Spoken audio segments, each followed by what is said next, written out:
देखा आपने, देश में कोहराम मचा हुआ है। मीडिया ने इसको भी इवेंट बना दिया है। खबर क्या है? देश की राजधानी दिल्ली से सटे एनसीआर में 2 बहुमंजिली इमारतें खड़ी कर दी जाती है सुप्रीम कोर्ट, केंद्र सरकार, राज्य सरकार की आंखों के सामने, अथॉरिटी के सामने। परमिशन से ज़्यादा लंबी बिल्डिंग बना दी जाती है, उसके बाद कोर्ट का ऑर्डर होता है, उसे ढा दिया जाता है। मीडिया इसको इवेंट बना देता है, लेकिन सवाल है कि इसके लिए जिम्मेदार कौन है। मैं उन तमाम लोगों का नाम लेकर आया हूं जो इसके लिए जिम्मेदार हैं, और उससे पता चल जाएगा कि इस देश में अरबों खरबों की चोरी, तमाम अवैध निर्माण, भारत माता की जय कहकर राजनीति करने वाले, देशभक्ति का सर्टिफिकेट देने वाले लोग कितने बड़े जमीन के बेईमान व्यापारी हैं। नमस्कार, मैं शंभू कुमार सिंह और आप देख रहे हैं नेशनल दस्तक। आज ट्विन टावर जिसको ढा दिया गया, मीडिया ने उसको इवेंट बनाया, लेकिन किसी ने नहीं पूछा कि इसके पीछे किसकी गलती है। सवाल है कि इस देश का संसाधन क्यों बर्बाद हुआ। पहले उन जातिवादी गुंडों का नाम जान लीजिए जो इस घोटाले में शामिल हैं। Mohinder Singh CEO Noida retired, SK Dwivedi CEO Noida retired, RP Arora ACEO Noida retired, Yashpal Singh OSD retired, Supertech limited के आरके अरोड़ा निदेशक, संगीता अरोड़ा निदेशक, अनिल शर्मा निदेशक। कोई आपको मिला? कुशवाहा, जाटव, यादव, कोई अहीर। सोचिए इस देश में कौन लोग हैं जो भ्रष्टाचार का टावर खड़ा करते हैं? कौन लोग हैं जो इस देश में हजारों करोड़ों रुपए बैंक का लेकर भाग रहे हैं? कौन लोग हैं जो इस देश में बेईमानी की बड़ी बड़ी इमारतें खड़ी किए हुए हैं? इस शहर पर किनका कब्जा है? मीडिया पर किनका कब्जा है? जुडिशियरी पर किनका कब्जा है? ब्यूरोक्रेसी पर किनका कब्जा है? ये वही लोग हैं जो इस देश में बेईमानी को खाद पानी देते हैं। इस देश में वो अमीर बन के बैठे हैं और इस देश को बर्बाद करने पर तुले हुए हैं। तो आप कल्पना कर सकते हैं कि इस देश को किस तरह से बर्बाद किया जा रहा है, किस तरह से इस देश को नेस्तनाबूद किया जा रहा है। तमाम लोग की प्रतिक्रियाएं आ रही है, लेकिन टीवी से सवाल नहीं पूछेगा।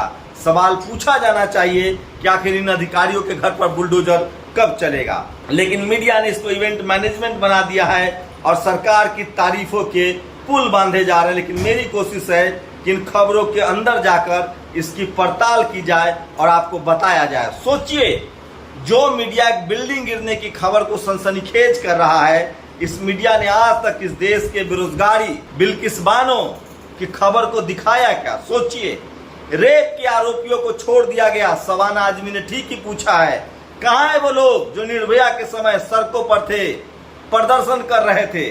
सवाल है कि जाति की वजह से और धर्म की वजह से, चाहे हाथरस की बेटी हो, चाहे बिल्किस बानो हो, इस देश का एक जाति विशेष का तबका जो है वो घरों से नहीं निकलता है। बिल्किस बानो के समर्थन में शनिवार को जंतर मंतर पर बड़ी रैली हुई, बड़ी धरना हुआ। क्या टीवी अखबार ने कवर किया? क्या इस देश की महिला, अगर वो मुस्लिम है, दलित है, पिछड़ा है, आदिवासी है, तो उसकी औकात इस बिल्डिंग से भी कम है।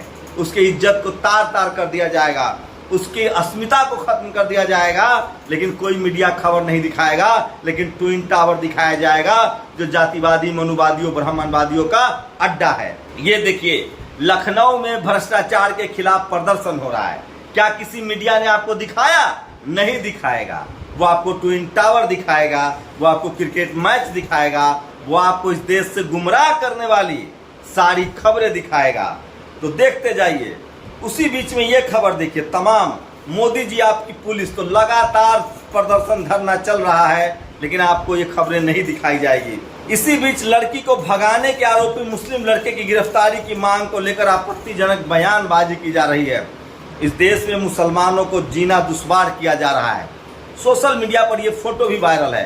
प्रधानमंत्री गुजरात दौरे पर है, उद्घाटन कर रहे हैं, उनके सामने एक शख्स गिर जाता है, लेकिन क्या मजाल है कि वो कार्यक्रम कैंसिल कर दे या उसको उठा ले। भाजपा राज में भ्रष्टाचार जुर्म नहीं, भ्रष्टाचार के खिलाफ आवाज उठाना जुर्म है। मोदी जी अपने दोस्तों को 15 लाख दे रहे हैं। अब ये वीडियो देखिए।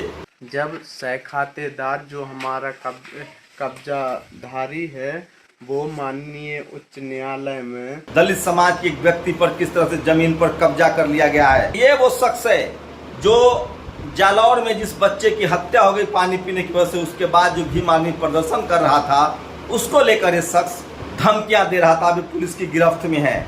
और नोएडा का ट्विन टावर धराशायी, लोग लिख रहे हैं कि क्या इस टावर में स्कूल बन सकता था?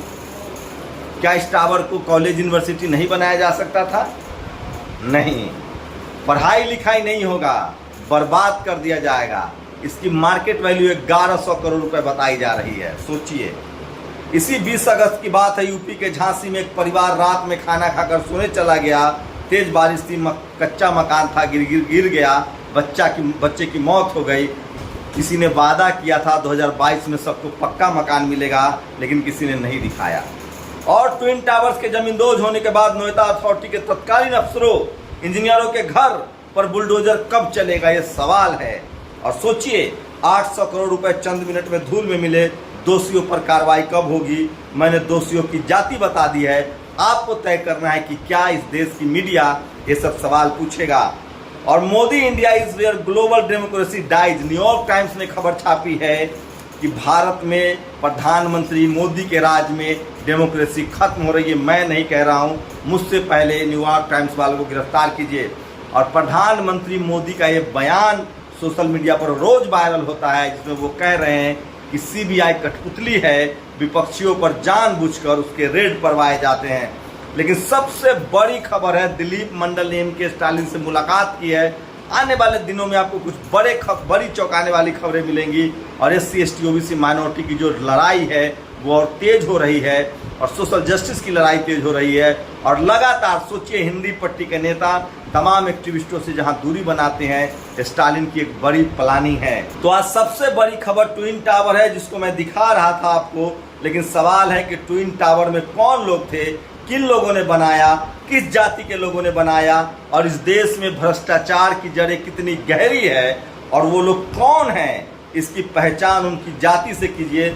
तब आपको पता चलेगा कि हर घर में, हर मोहल्ले में, हर डिपार्टमेंट में इस देश में ट्विन टावर जैसे भ्रष्टाचारी लोग रहते हैं। जरूरत है उनकी जाति जानने की। और ये जाति इसलिए बता रहा हूँ कि इस देश के सिस्टम में bureaucracy, judiciary, media, corporate, business, Bharat माता की जय बोलने वाले लोग लैंड का बिजनेस करते हैं। और इसी तरह का भ्रष्टाचार का बोलबाला है, शहरों पर कब्जा है उनका।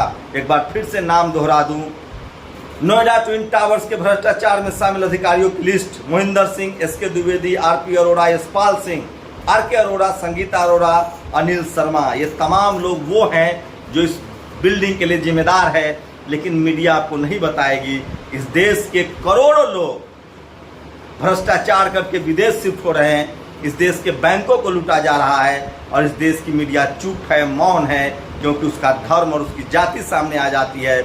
इस देश के SC ST OBC माइनॉरिटी के 90% लोग जेलों में बिना ट्रायल के बंद है, लेकिन कोई इस पर बहस करने के लिए तैयार नहीं है। सोचिए, बेमतलब की चीज़ों को राष्ट्रीय मुद्दा बना दिया जाता है।